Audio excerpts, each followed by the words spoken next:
Assalamualaikum warahmatullahi wabarakatuh. Pertemuan kali ini kita akan membahas tentang pertumbuhan dan perkembangan tumbuhan. Disimak baik-baik ya.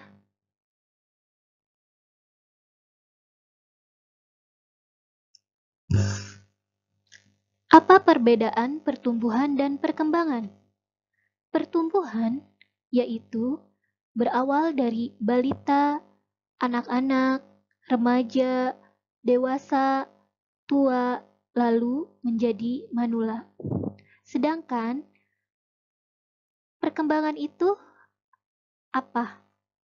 Nah, perkembangan itu identik dengan pendewasaan.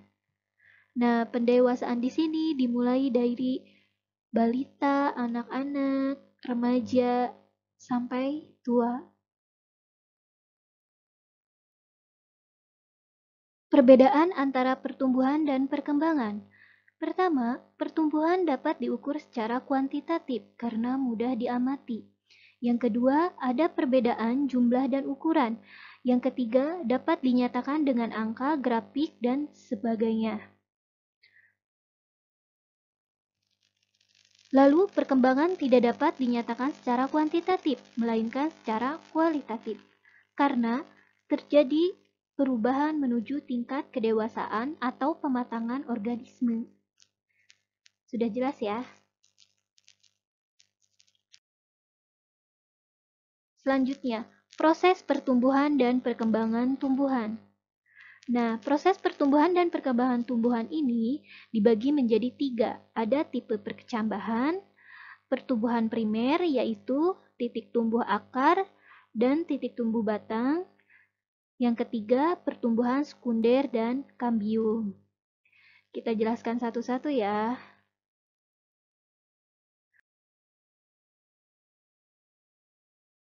Tipe perkecambahan dibagi menjadi 2, yaitu epigel dan hipogel. Epigel adalah kotiledonnya berada di atas permukaan tanah. Ini ya yang dimaksud kotiledon. Di mana hipokotil yang ini, ya ini hipokotil, ini hipokotil. Di mana hipokotil mengalami pertumbuhan memanjang yang menyebabkan plumula dan kotiledon terdorong ke permukaan tanah. Jadi naik ya ke atas, si kotiledonnya naik ke atas. Nah, selanjutnya hipogel. Hipogel itu adalah kotiledonnya berada di bawah permukaan tanah. Yang ini kotiledonnya. Di mana epikotil yang ini, nah ya, di mana epikotil mengalami pertumbuhan memanjang yang menyebabkan plumula keluar dan menembus kulit biji dan muncul di atas tanah. Jadi muncul di atas tanah ya ini. Tuh ya. Tetapi kotiledonnya tetap berada di dalam tanah. Sudah jelas ya? Kita lanjut.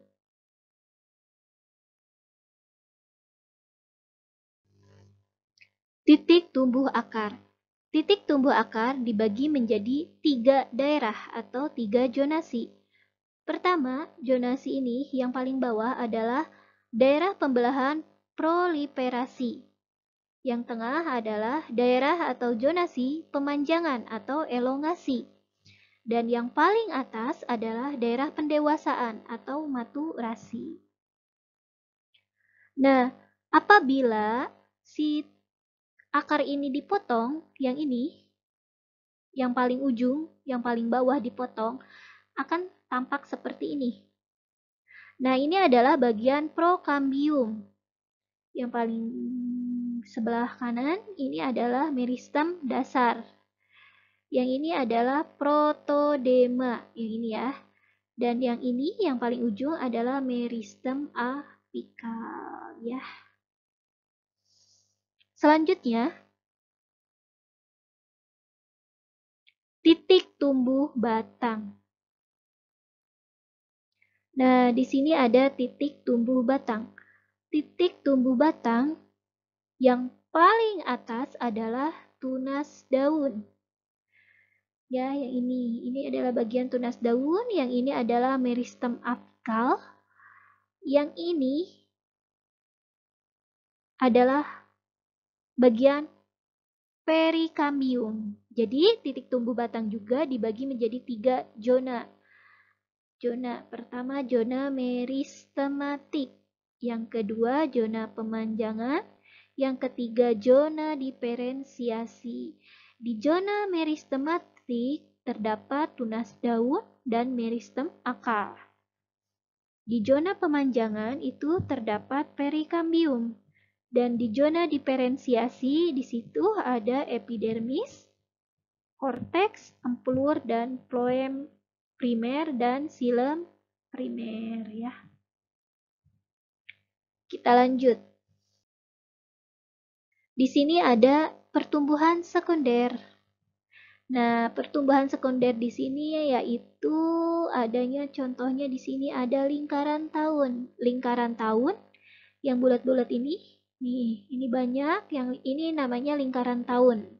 Jadi, kalau ada batang atau pohon ditebang, kita bisa lihat di sini ada lingkaran tahun.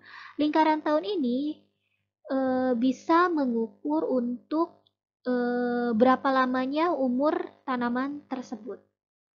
Nah, lingkaran tahun sebagai aktivitas kambium ya. Jadi lingkaran tahun ini sebagai aktivitas kambium.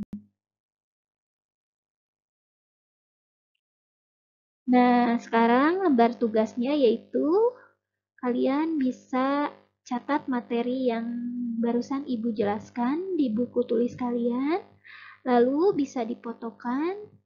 Setelah difotokan bisa di-upload ya. Yang kedua, kalian bisa jawablah pertanyaan-pertanyaan yang telah Ibu tuliskan di sini. Baik, sampai di sini penjelasan dari Ibu. Bila ada kata-kata salah, mohon dimaafkan. Wabillahi taufik wal hidayah. Wassalamualaikum warahmatullahi wabarakatuh.